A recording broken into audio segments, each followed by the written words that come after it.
Welcome to Men Pursuing More. I'm your host, Roger Maupin. I believe every man has the potential to push past his limits and strive for something greater. Whether you're a former athlete who is looking for what's next, a professional pushing through the daily grind, or someone simply ready to break through life's toughest challenges, if you're ready to step into the pursuit of something more, your pursuit begins now.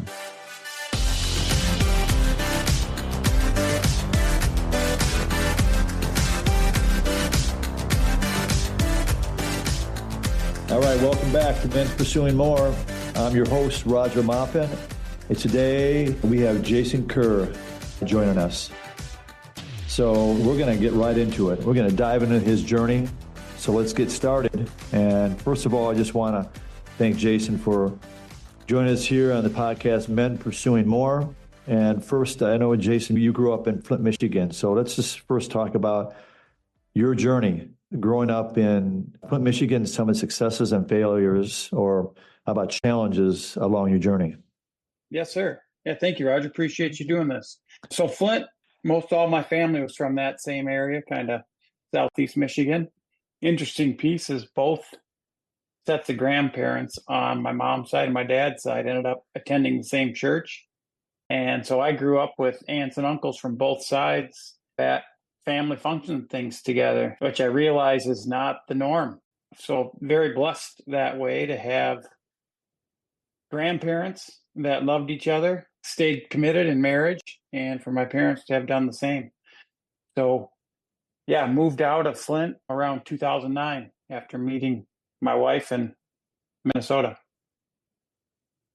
So tell us about that, about when you moved out and what was the reason for moving from, you said Flint, Michigan, you moved to Minnesota at that time? Yeah. So actually I ended up attending college at a little Baptist Bible college down in Owatonna, about an hour south of Minneapolis. My youth pastor had played football. He was out of Iowa, played football there, was a standout athlete, and then ended up going into youth ministry. And he challenged us to spend at least a year at Christian school. And so actually 3 other guys from my church, so 4 of us total, all made the trip to Owatonna, Minnesota, and started college there. And in that time is when I had met my wife, Shannon, and she was from that town. And what's the name of that school in Owatonna? It's called Pillsbury Baptist Bible College. They actually closed in around 2000. So I just went there a year, and they ended up wanting full-time Bible major students. And as a freshman in college, playing hoops and not really sure what I wanted to go into specifically, a little more business-minded. That was the only year, but that's all it took to meet her and to be tied to Owatonna. So what were some of the challenges for you? I know you grew up in Flint, and it sounds like all your family members were like, an extended family, were pretty strong believers. And then your journey to Minnesota and attending the Baptist school. What was it? Pillsbury, right? And in Owatonna. Any kind of challenges along the way in Flint or making your journey to Minnesota? I would say, can't think of a challenge right off the bat on that. Just where I grew up was a little more, not necessarily inner city, but a lot more diversity and culture. And I helped run even a basketball open gym program there. And just so much after moving to Minnesota and seeing clean streets and no potholes and things, it definitely made a difference as we would go back to visit even family. Just seemed like another business had closed and less work on the roads. So it just really stuck out as to, because Buick was actually made right in Flint, and Buick moved out. You could see how that city is just affected by not having that big manufacturing plant. And so, yeah, it's just what you grow up is what you know. Yeah. Sounds like you were involved in like outreach programs or like community volunteer, like getting more involved in the community to help out. Like you talked about with like a basketball program or basketball, what was it, a league or? Yeah, I might be jumping a little ahead because we actually came from I was born, raised in Michigan around Flint there, Yeah. came to Owatonna, met my wife, and then we went back after Oh, marriage, which would have been in 99, okay. and spent the first 11 years of our marriage back there. And that's what I was referencing through church. I would help run, played in men's leagues, but helped run just open gyms. And so it would seem like at times it was announced on the news because we would get all kinds of guys coming to play open gym. So it was a ministry opportunity for sure. Yeah, it's an opportunity where men can come together and, hey, we're coming here to play basketball.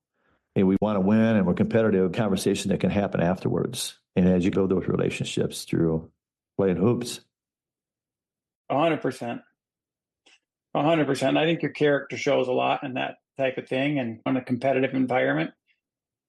So it's just been something that I've strived to do, as there was actually a dad from the Flint area that he played with both of his boys. One boy would have been a couple years older than me and the other one's a couple years younger. But he was out there playing with his boys, as I would have been early 20s at this point. That was a goal to be like, I want to be the dad that's still out there playing when my boys are out of high school. And so fortunately, I've been able to do that. So what about all these men like this that like you talked about how it was like on the news? Tell us a little more about that. Oh, yeah. I'm just saying, you would have thought that they'd announced it on the news because guys would just show up. Like we just had a backdoor entry. But as with running an open gym, all of a sudden somebody tells somebody, and they're bringing 4 or 5 guys in with you. And then they'd bring girlfriends, and then they'd bring kids, and all of a sudden they're running around. And so it was just something that had to be managed. The whole family came to it for the Yeah, open gym. it might have been a girlfriend. I don't know if it's their kids. There was quite a bit of pieces involved there. But, So yeah. once you move back to a Flint area, tell us about. I remember your journey of a professional fisherman. Like, how did that kind of all evolve, and some of the maybe successes or maybe challenges along the way with that? And Yes. Yeah. So I've always had a love for the outdoors. And because of my grandparents, just seeing them, I'd sit on the edge of my seat to listen to my grandpa tell a story about a deer or something walking up behind him, and just the stillness of the woods and just enjoying that. With that, I wanted to go into maybe have my own outdoor show. And I was told by a few people that won't work. You can't do that. You need to do something different. But I kept pursuing the outdoors industry and ended up getting into fishing as a co-angler in tournaments where I was just coming with a rain suit and a lunch and basically jumping in a professional's boat and helping them catch fish. We did combined weight and worked my way up through that, and then into the state level, had some wins in Michigan doing the state, mostly Great Lakes waters. And then from there, jumped into the national circuit, actually. So it was about a 10-year period there where I was fishing tournaments and worked my way to fish at the professional circuit, in the magazines and photo shoots and articles. I know the Lord used that for sure. what were some kind of any challenges along the way with you're married and you're off fishing in other parts of the country? And So as that was a dream to be able to do it, my wife supported me. I got on the road and would have been late 20s, early 30s, and started to see, because every tournament would have anywhere from 120 to 150 boats, professionals, expensive rigs showing up to a fishing town in, let's say, North Dakota or Ohio or wherever. Point was that drew attention. And if you were looking for the wrong attention, it was pretty easy to find. And I realized quickly that some of the other men around me weren't necessarily being loyal to their wives and their commitments, and just making poor decisions on the road. And then I could also see some marriages being wrecked, some kids going astray as far as guys just chasing that next paycheck and chasing the addiction of competitive fishing, where maybe you should have been home mowing your own yard and taking care of your family or at your job, opposed to trying to talk through it while you're in a boat on your cell phone. So I did start to see some of those challenges. And as things started to get better for me, where they're approaching me to do these things, had our 3rd and 4th child at that time. And I can't continue to do this. I was at a breaking point where I just couldn't keep going with choosing that lifestyle of just being away and on the road, opposed to being home and being present with my young family. Yeah, what a great lesson when you're chasing the paycheck or you're having your third and fourth child and you're gone. You're not around for your children. You're on the road as a professional. They would call it fisherman, right? Yes, Yeah. totally. It was walleye fishing. Walleye So fishing. Okay. professional tournament fisherman, which ended up being lots of sports shows and boat shows and extra stuff outside of even the tournaments. The one piece on that is there was news articles and things still getting a hold of me. And I just let them know, hey, I retired from fishing. This was all kind of current information at the time. And so one of the articles on Father's Day said, father first, fisherman second. And they proceeded to do the article, which I've got hanging in our office now. I was honored. It was a hard thing to say no to, because I used to go into Cabela's and people would recognize me from the magazine or from previous fishing things, or they followed the circuit. And so it was a hard thing to let go of that identity that I had worked towards and been blessed. And one reason why I think I had moved up the ladder to be a ranked fisherman is because I used that platform, Roger, to share the gospel. Actually, I just felt as though I got complete strangers with me for 10 hours in the boat, from the time you pick them up before the sun's up, go fish an 8-hour day, to weigh your fish, to get back to wherever you met them.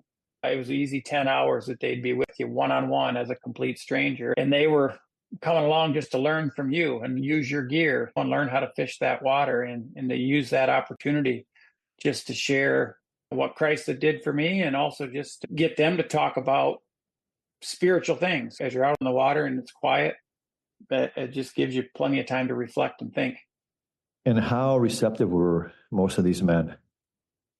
And some were, a couple of them ended up being women too in the boat, but most all of them, you're just engaged in conversation. So it wouldn't be something that I would force per se, but just the thought of what happens after this. Have you attended any church? What's your belief along those lines? And just get some conversation going in those regards to maybe share part of my testimony or my belief, but just to get them thinking that tomorrow's not promised to anyone. Amen to that. You're right. You're planting those seeds along the way, and I love that. Yes. So tell us about that, because I believe you shared with me that, and then you moved back to Minnesota. We did, yeah. So I had a business partner. I was doing remodeling, and I would go fishing during the summer for the tournaments, and he would take some hunting trips in the fall and winter. So that's how we had worked it out on the remodeling end. But he ended up wanting to go into, we'd taken 2 trips to Peru to help missionaries, because we were doing remodeling and they needed help on a church project in Iquitos, Peru. And him and I both had ended up signing up, going and helping on those missions trips. And the Lord just got a hold of his heart to want to do full-time missions. And so he came back and essentially just kept setting up meetings with different missionaries or different pastors just to try to learn about that ministry side of things. And it left me in a spot of trying to run a business by myself, that we had to look at something different. And then with more third kid on the way, to try to keep my wife maybe home. And at that time too, Roger, that was around 2008, the automakers were all filing bankruptcy. And so doing a remodeling business where nobody wanted to invest a dime into their home. Michigan was the only state that declined in the census for 2010 because people just had to leave. So much was around auto, and bids that we had out and things, nobody followed through because everybody was having to look for work themselves or being very frugal to hold on to, which pushed us essentially into saying, okay, I got to find another opportunity. And that's when Jimmy John's opportunity came along, and we moved to Minnesota essentially for that, because we had started our family, had friends there, spent our first 11 years of marriage. Like, my wife did not want to move back to her hometown area, but that's where the opportunity was. And so that was a decision I made to bring our family. My wife agreed eventually with it, just understanding what the big picture was. And so, yeah, in '09, we moved down to Owatonna. Now, with that, you said the start of Jimmy John's. Did you partner up with anybody with the Jimmy John's So my business, or? father, yeah, so my father-in-law, actually, we'd looked at a couple different business opportunities over the years. He's pretty entrepreneurial. And at that time, I was driving out of my way to have a Jimmy John's sandwich. Shannon and I would, maybe not a date, but we would go and have a sandwich. So there Okay. wasn't much for Jimmy John's in all of southern Minnesota at the time. And so he drove, I drove from Michigan, he drove from Owatonna. We met in Champaign, Illinois, and went through their program as far as, is this a decision we want to make? And we decided to do that. With that, and you talk some personally and professionally, but when have you had, you feel, the most personal or professional growth in your life, and kind of what caused that growth? I know you talked a lot about your spiritual journey, so maybe that's, and you talked about Peru. I know you've been to Peru a number of times, so if you want to just share a little bit about personal or maybe professional Yeah. growth. Peace.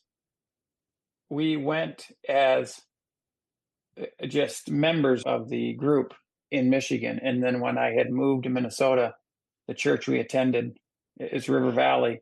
They had teams going to Peru, and somehow my name was thrown in to maybe be a potential leader. And so within 2 years of me coming to Minnesota, I was leading a team of men back down to the same city in Iquitos and helping build churches. And so I've had that opportunity 9 or 10 times with River Valley, just to be able to go and to do that has been quite an honor, with different men's groups and traveling up the Amazon River to help build a church where these people, for the most part, these communities, anywhere from 200 to 400, live up and down the river and the tributaries, would meet in homes, but to give them a building to be able to worship in is just a surreal experience. Like, words can't really describe that. Powerful. How is it different, like from one of the first times you went there to one of the last times you've traveled to Peru? You learn so much more about the culture, and I think I could communicate better, not necessarily because of learning more Spanish, but just being in the culture more, but then being more in tune with things that you see that may not stick out on the first time, that you're noticing as you went multiple times. I think the Holy Spirit is at work in that too, to just make sure my heart is tender to things like that. I like that. So along your journey, what is some kind of the best advice that was ever given to you? Who gave it to you? Why was it that, like, best advice? One thing that stuck out as best advice was, and I just actually used the same advice with my son, but my grandfather. I was building a home in Michigan. We were in an apartment. I was working for someone else at that point, doing remodeling, learning that. And so any extra hours when he was done with the job, I'd head to my own home and be building it. And so I had some friends helping build it, and just trying to use evenings, weekends to get my own home done while still working a full-time job with this other individual. And I was going to go and just get after it on Sunday. I was still going to go to church, but then just start working. And I had mentioned that to my grandfather. And I just remember him directly letting me know. And I think it's just good life advice, is Sunday's the day of rest.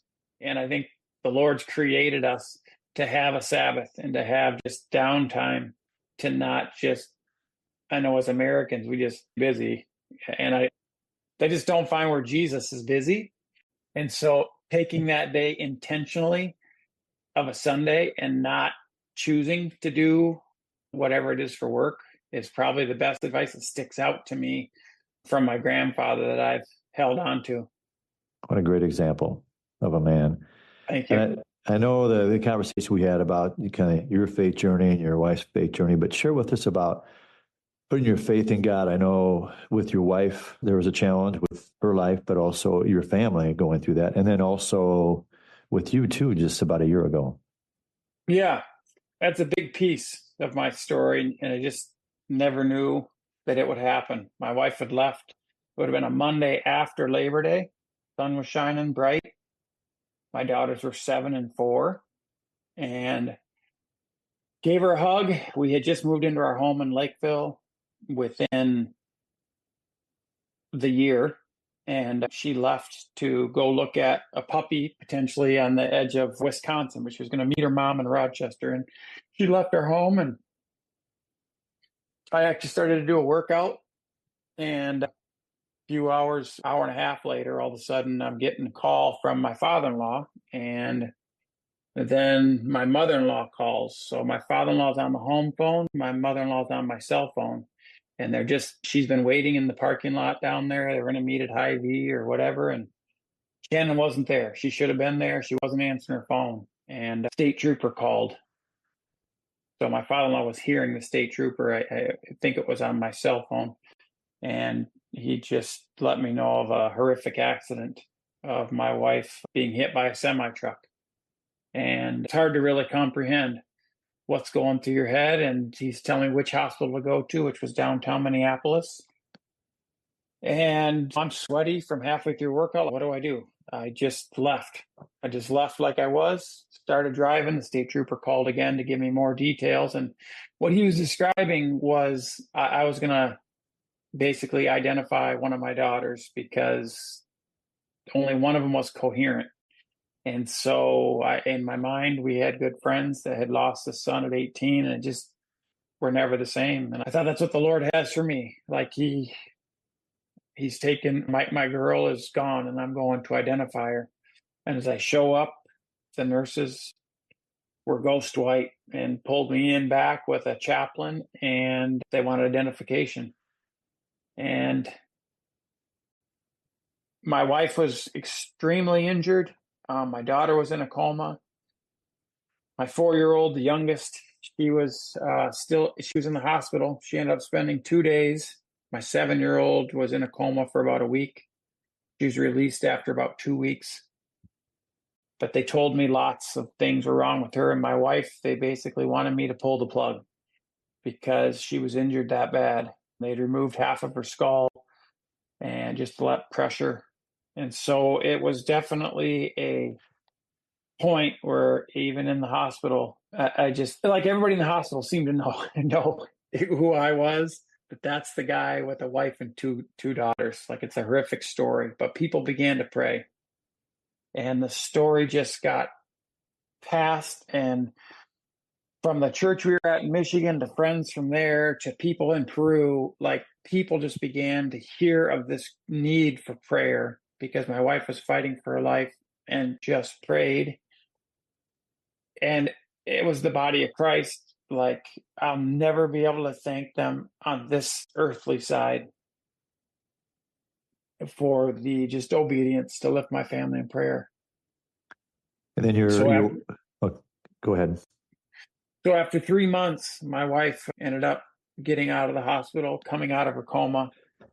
Still spent a year or two trying to get her feet under her, but it was only Jesus and prayer, because medically there was zero reason from lots of different specialists, therapists, neurologists to say there's no chance this lady ever can fully function. At best, she would just be able to breathe on her own and basically be in a vegetative state. Wow, amazing story. Now we're going to have to wrap up pretty soon. I just want you to share in about 30 seconds of what happened to you about a year ago. Yeah. Share within about 30 seconds. For sure. The day before, we were asked to speak at a prayer breakfast, about 400 people in Lakeville. And we said, yes, we're going to share Shannon's story. I went out to cut some trees in the back, made a perfect cut on a tree, and all of a sudden a branch separated. Tree fell and rocked me in the head. I wasn't sure what had happened. Made it back in the house, laid down, not like asleep, but just propped up for the day. And then finally went in. It was Friday afternoon. I just didn't feel too hurt. I looked at my eyes. They weren't dilating. And as soon as I got in, they rushed me into surgery because I had cracked my skull. I should have been laying in the woods. And the Lord's hand of protection was on us. I have no idea why that branch didn't land next to me or at my feet, and it had to land on my head. But we still proclaim Jesus about 3 months later, and I have no residual problems from that other than a little scar possibly on my head that already is lacking of hair. You're looking great, and you're back playing basketball. I love it. Yes, sir. Thank you. Some final thoughts that you would like. You shared a lot, but you want to leave with men as they continue on their journey, personally or professionally. My advice is we don't know what tomorrow's going to bring. And I think family is extremely important, but I think our relationship with the Heavenly Father that loves you and died for you is the most important. So I try to start my day there in reading the Word and in prayer. And it doesn't matter how long or if ever. My challenge to each one of you men would be to put Jesus first in your life, and you'll be amazed at the blessings and at the comfort and the peace you'll get from all aspects of your life, whether it's work, whether it's family, whether it's hobbies, whatever it is. Christ being first in your life is the best way to live another day. Hey, thanks for listening to Men Pursuing More podcast. Don't forget to follow us at maupincoaching.com.